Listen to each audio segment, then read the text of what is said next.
out most on Saturday night as far as offense? I mean, I thought we had some missed opportunities. We've had a couple negative plays that you can't have in a close game, and we just didn't not get it done. Surprised, considering how well things have been going up until that point. I'm surprised anytime we don't play well or up to our standard, and so some things that we got corrected, and moving forward this week. Taylor's play in the first half seemed fine. Second half, maybe not as good. Is that, and in general, maybe you guys have had a little bit more struggles coming out of halftime. Have you noticed anything with teams adjusting or something trend to that? There weren't really a whole lot of adjustments that were made, in the second half by Oregon State. We just didn't do a very good job. We missed a couple things there on third down situations that hurt drives. We moved the ball down, had a touchdown called back. There in the second half, you can't have. Just some uncharacteristic things. Some missed opportunities on balls down the field. It's just one of the things that you don't execute very well. You're not going to win close games, and so it's something we got to get better at. And we're well on our way doing that. Todd says it's kind of 50-50 on Jalen at this point.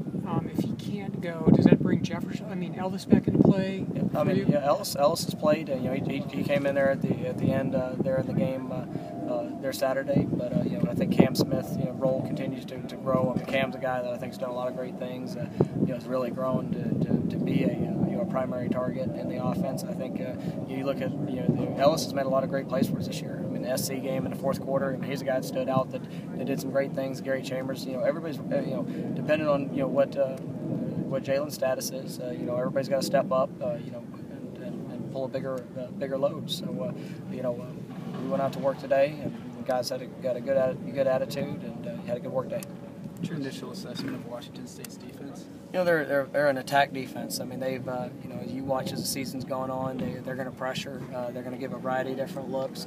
They play hard. I know they're starting some younger guys in the back end in the secondary, but the guys up front, they really fly around to the football. They play hard, and they're going to try to create negatives off of bringing pressure. Your offensive line's been a steady, solid group. Oregon State, was that a little bit of a drop in their performance, or? It was some things that anytime you look back at a game, I don't think any position that we had, I don't think any, myself as a coach, as a coordinator, I don't think anybody had their best game, and so they've done a really good job throughout the year of coming out and playing each week, playing physical. I thought they did, but I thought they played physical. I thought we tried to do some things in the run game that were there, but like I said, we just missed them. Our execution wasn't where it needed to be really at any position, and so we're getting it corrected and moving forward this week. Is it hard to sustain a high? You've had 5 big games that you won in a row with college kids. Is it hard to sustain that high edge? Play your best every week. Or? That's just all about focus. Is it difficult? Being probably the biggest.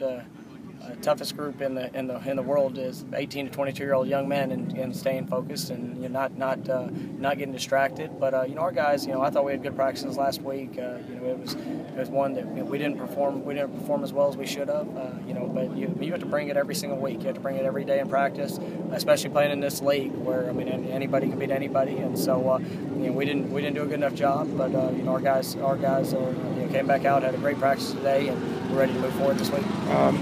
You have a small senior group, but Taylor and Tyler and Jamil have been so key to the success of the foundation.